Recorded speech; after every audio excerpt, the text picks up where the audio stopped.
Buongiorno e ben ritrovati con l'informazione flash di New Sicilia, i principali titoli della mattina. Il servizio di tesoreria della regione siciliana è stato affidato all'istituto bancario Unicredit, che ha vinto la gara pubblica bandita dal ragioniere generale Ignazio Tozzo con un ribasso del 51%. Unicredit si è aggiudicata l'appalto per i prossimi 5 anni.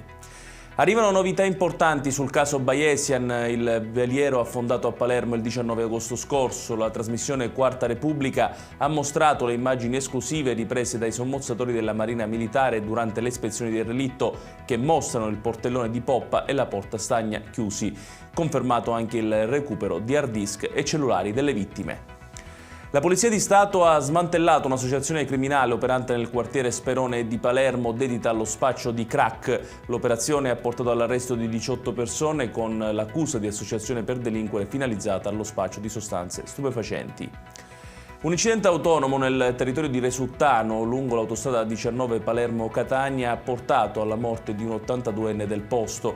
L'anziano ha perso il controllo della sua auto finendo contro un muro ed è deceduto poco dopo l'impatto.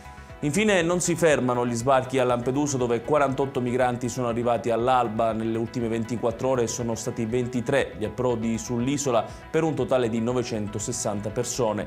La situazione presso l'hotspot di Contrada Imbriacola rimane critica, con 946 ospiti attualmente presenti nella struttura.